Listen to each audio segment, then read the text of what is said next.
Hello, everyone. I'm Matt. I'm one of the Forest School directors. Nice to see so many faces, new and returning. It's brilliant. And we're on time for starting, which obviously has never happened before. A couple of notices and updates first from the FSA and a bit of technical stuff from Nick as well. If anyone hasn't yet seen the updated page on the forestschoolassociation.org website about COVID and about any other things that might be happening with the reopening of schools, please do check it out. It has been updated fairly recently. Members, there is also the template, which I know we've been sharing quite a bit about the risk assessment template for COVID specific risk assessment. So if you're a member, then you can access that. If you're not a member, then please consider becoming a member, and then you'll be able to access it too. So it is, obviously we are a charity and we are a membership organisation, and that does take time to provide these resources. So please do consider whether that is something that you're able to do. We're also going to try a poll. Now, we had a bit of a technical difficulty with it when we started it, so I'm going to try it, and give me a thumbs up if it actually works. Yeah, fantastic. Feel free to answer that. Just a couple of questions that we thought we would see: where you're from, how you got to know about these sort of webinars that we've been doing. Excellent.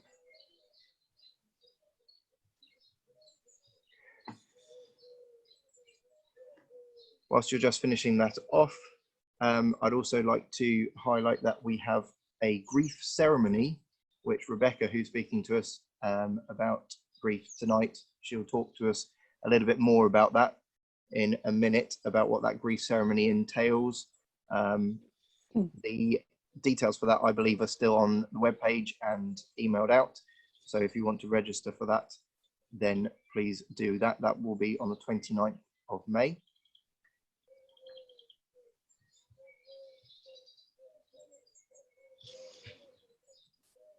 Polls disappeared. Apologies for that. I'll relaunch it. No, I won't relaunch it because that will clear everything. Sorry, we've had a few technical issues with the poll this morning, this evening. So we'll try it again next week. If you didn't manage to get it, then stay tuned for next week, and we'll do that poll again.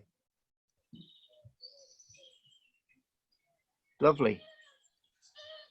Okay, I'd like to introduce Rebecca. She's going to introduce herself in a bit more detail about it. But first, Rebecca, do you want to talk a little bit about the grief ceremony that I've plugged for next time?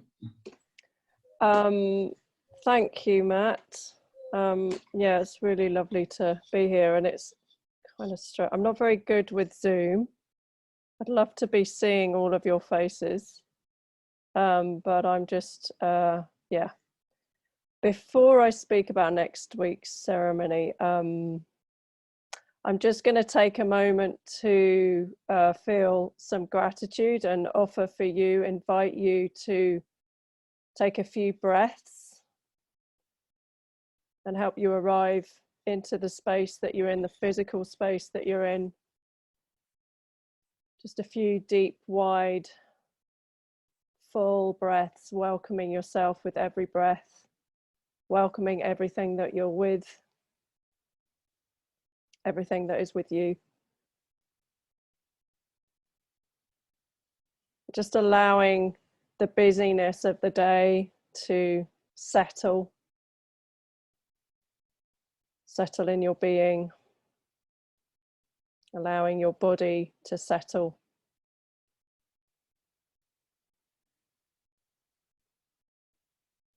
So I like to start things with gratitude and offering thanks for life. So I'm going to just say thank you to life, for all of us, for being here. I'm going to thank Nick for his technical support, without which we wouldn't be here. Without the technology itself, we wouldn't be here together in this time of pandemic. I want to give thanks to all the other than humans that are out there busying away with their nests, busying away with their cubs, and to give thanks for all the blossoms and brightness out there on this May evening. And I'm going to invite you to just feel into what you might be feeling grateful for. Just have a moment of listening. What am I grateful for right now?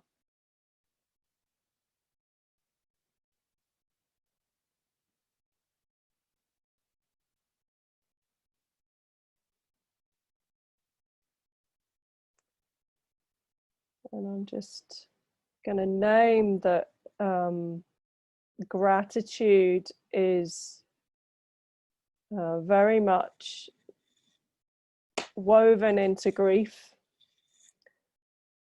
And so there's one of my teachers, I'll probably never meet him, but he's called Martin Prechtel, and he wrote a book a long time ago, Grief and Praise.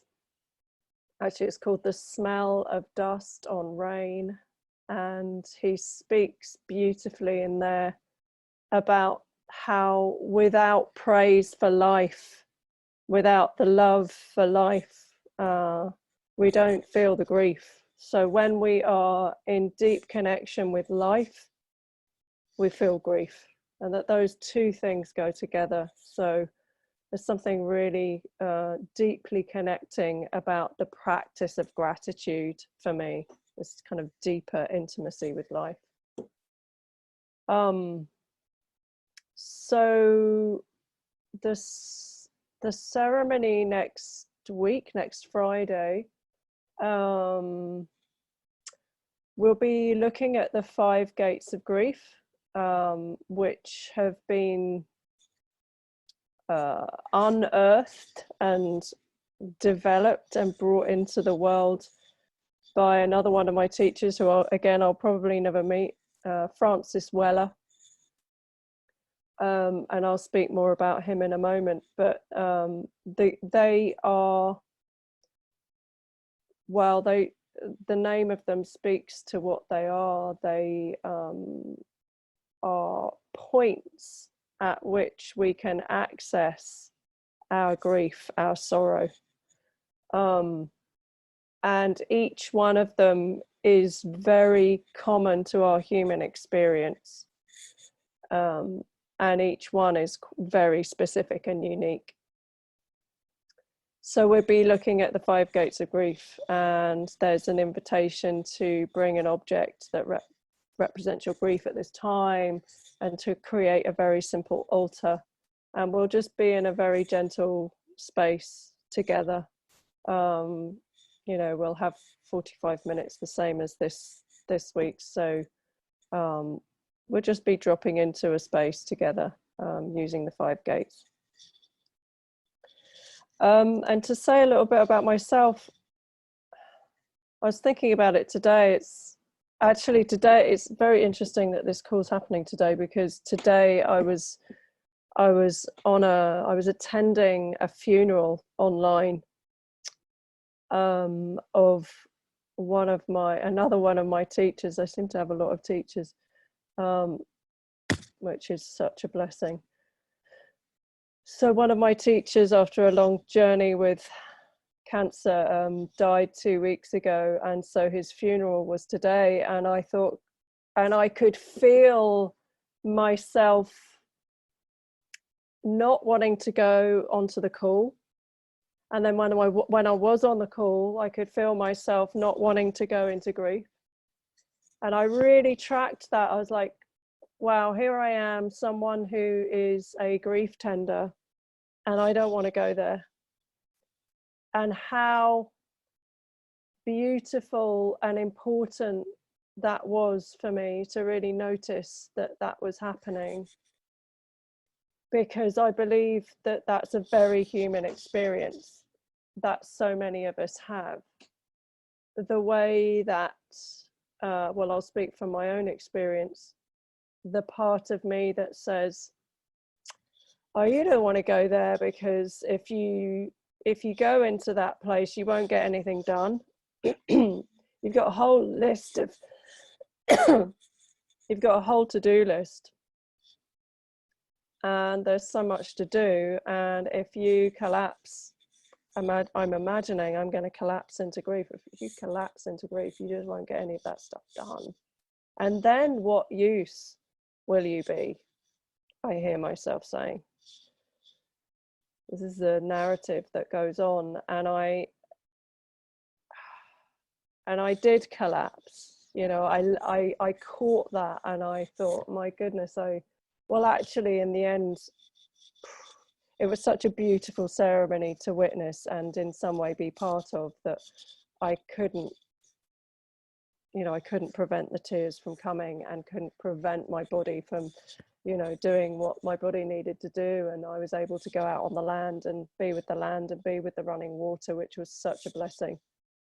But I'm saying this now to say that I'm not an expert. I'm not sitting here going, I know everything about grief. I can always be with my grief. It's just like a little button that I switch. It doesn't work like that for me. And I use the word apprentice. I feel like I'm apprenticing to grief. And I use that word, I'm not quite sure the original moment that I heard that word, but it feels so helpful for me, because as a culture, most of us, from this dominant culture, from a culture that is not conditioned to offer gratitude, is not conditioned to be in an intimate relationship with life, with myself, with others. So, and is conditioned to not express emotions. That when it comes to something that can seem so huge like grief, it's not almost as if it is that we need to learn how to be with grief and learn how to let grief be with us. It's a repatterning on a personal level, but also on a cultural collective level, at a level that can feel really scary. And I would say that part of that fear comes from, I just spoke about the emotions, and I know that in my upbringing, emotions like anger and also sadness weren't particularly welcome, and that the world wants us to be happy, in my experience. And so there's this there can almost be an embarrassment and a shame around showing that much emotion, where tears might come. So I'm naming that because it's a huge part of the kind of it's almost like the pivoting point, the transition from I can be with my shame, I can be with my grief, but only behind closed doors. or I can't even access it. I can't even get there. It's just, I feel numb. And then the transitioning from there, which can take a really long time. And so there's a great deal of patience and friendliness and kindness that's required towards ourselves, and also forgiveness. Perhaps self-forgiveness is a really huge part of this apprenticeship. And there's a lot of things to be in grief about right now. I don't even know where to begin, if I'm honest. Sitting here, I'm like, you know, of course there's this huge global pandemic going on right now, and so many people are dying, and so many people are dying alone, and I can't even begin to imagine what that must be like. And maybe some of you who are on this call are in a situation where someone you know has been in that situation. And maybe some people who are on this call, maybe you have relatives where that's happened. And I just, you know, I just want to give that some space and just really acknowledge that, because that may be why there's more, it seems to me in my experience in the conversations I'm having, that there's more grief and the need to speak about and explore grief right now than there probably has been ever. And that's, you know, the pandemic is, well, as far as I'm told, is a temporary thing. And then we've got the whole climate issue. It's like so huge. And to allow oneself to even feel that, the immensity of everything that means. And so I'm just kind of, it's like the, you know, reasons to grieve. It's like there are these really huge ones, and there are these collective ones, and then there are these really huge personal reasons to grieve, which is that, you know, someone's father's just died, or, you know, there's someone's partner's just left them just like that, and all of those losses can be immense. So, and then there are the reasons, if you like, I don't know if that is the right word, but the things that arise in life that may bring sorrow, may bring grief.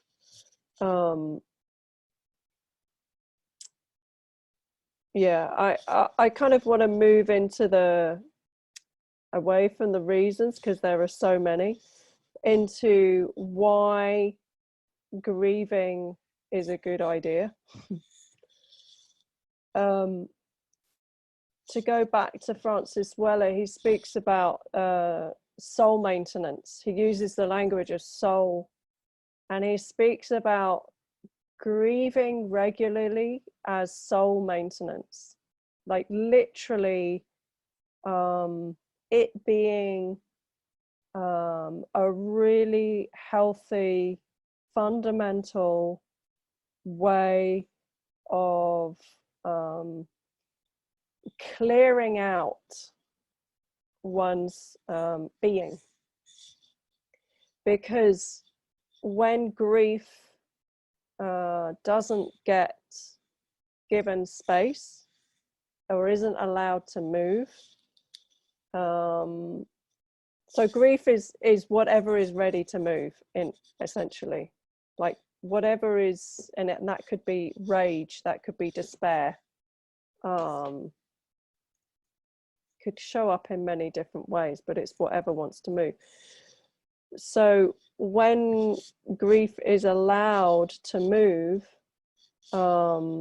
we're kind of unblocking. It's like an unblocking. It is literally a healing process. And the more we allow time and space for that to happen, the clearer and cleaner we can feel in ourselves, and the more joy there is, and the more in love with life we feel. I would say that's my experience, and that's in witnessing many people in their journeys with grief over the last few years. That's certainly something that I've noticed. I'm just taking a little breath here because it feels like such huge territory, and doing it on a Zoom call is an interesting experience. So just bear with me.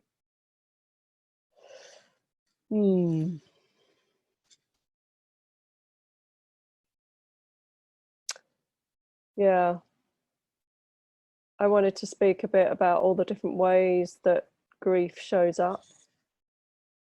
Well, let me just say that grief, when it isn't given space, can show up as depression. So that's that feels more stuck and unmoving. So that's very different to grief. Grief it's moving, there's tears, I can feel a shift happening as these tears or as this cry comes. And depression is almost like nothing can move, nothing can happen. We can get physically sick when we don't tend to our grief. I've heard Martin Prechtel say that addiction is unaddressed grief. All addiction, he says, is unaddressed grief. And I want to say that, you know, addiction, of course, goes right across the board. It doesn't have to necessarily mean substances and alcohol. It can mean an addiction to Netflix or an addiction to food. You know, it goes right across the board. So yeah, maybe that if you have a desire to explore grief in yourself, that one of the things you could do is to start to notice where you're reaching out for that next whatever hit of Netflix, or that hit of or one do I really need to eat that thing? Like, what's actually going on? What am I suppressing here? What could I give space to? So that's an invitation. Yeah, the different ways that grief shows up. Yeah, I've talked about it. So despair and outrage, you know, especially about, like, for me, that's what I feel when I hear that, you know, contracts are being signed for the US government to have the monopoly on the world's oceans. You know, I'm paraphrasing here, but when I hear that kind of news, I'm feeling angry and I'm feeling outrage, and underneath that outrage and that anger is grief. If I allow it, if I listen and I stop long enough, if I'm with my anger for long enough, underneath that there is I want to say an ocean of grief under there. So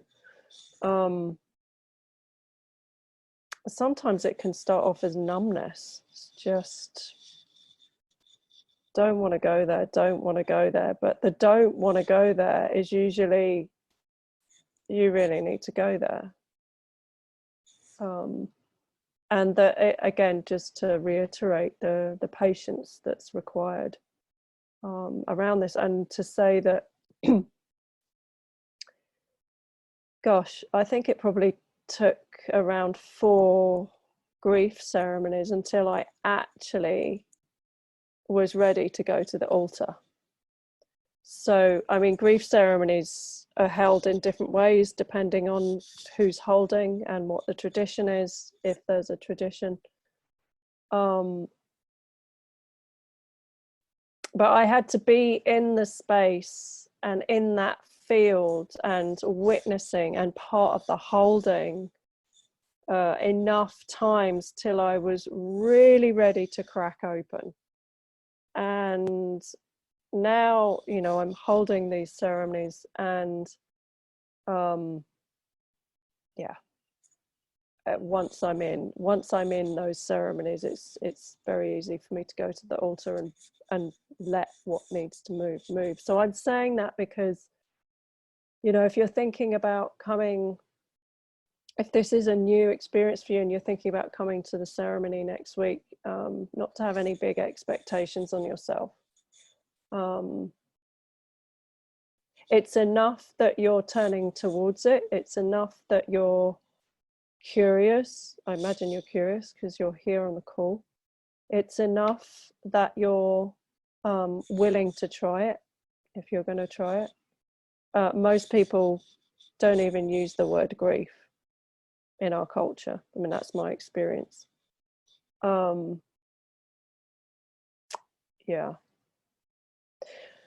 I've been talking for quite a long time, so I'm just going to check in with you, Matt.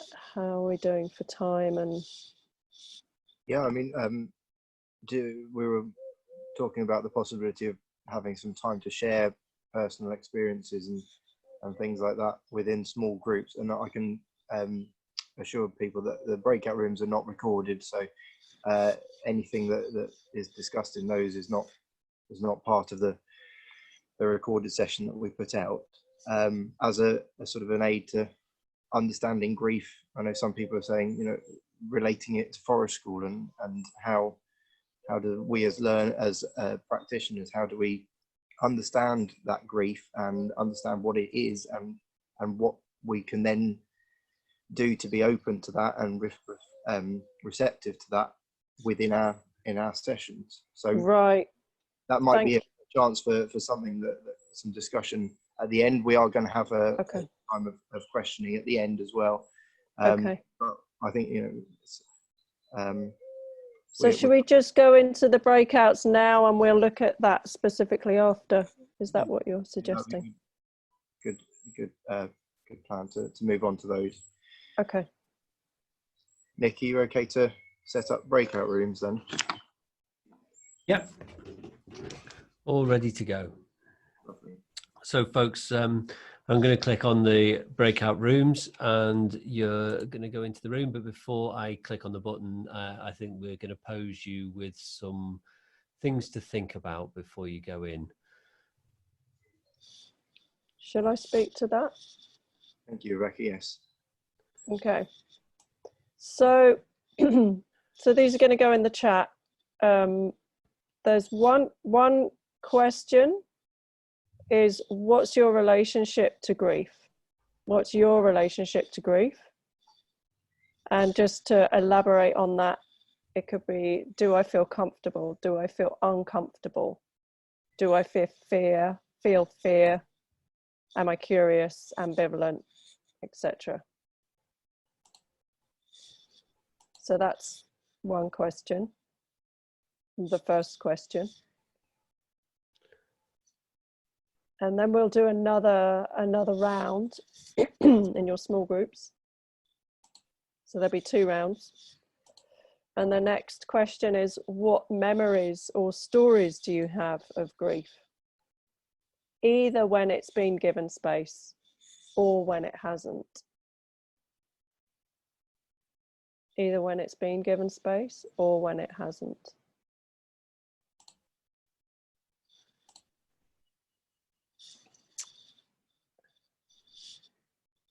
And I guess, Nick, you'll tell everyone how long they've got. Yeah, so we're putting you into breakout rooms for 20 minutes. And I will give you a shout in your breakout rooms to tell you when you've got 10 minutes left, and I'll give you another shout when you've got something like 3 minutes left. I don't want to be too invasive on you, but I kind of need you to know that the times are ticking. Can I just add something, Nick? Yeah, of course you can. Yeah, just, you know, bearing that in mind. So you've got 10 minutes. Are they going to be in groups of 3s or 4s? Groups of 3s. Groups of 3s. So I just really want to encourage each of you to listen. You know, when someone's speaking, just let someone speak, and just it's not a conversation. Just let them share, and to really be aware of other people's sharings. So in terms of the time, yeah, give each other the space that you might all want. Okay, so when I click on the button here,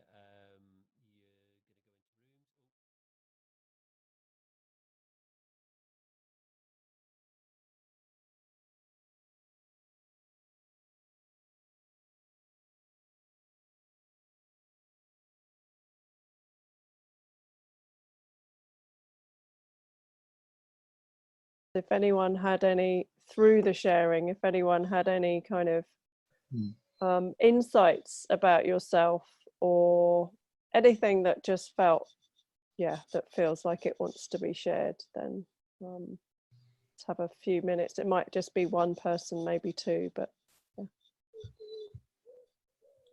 So we were saying that if people want to share, then put your hands up and wave. There's a reactions bottom at the bottom of your screen, and then that means that Nick can unmute you without having 50 people all discussing the same thing at the same time. So if you are willing to share something that had been discussed in your breakout room, something obviously personal to you rather than sharing other people's discussions, then please feel free to wave, put your hand up or clap, and Nick will then be able to unmute one of you at a time. I wonder, Matt, whether we should maybe pause the recording for this. Absolutely.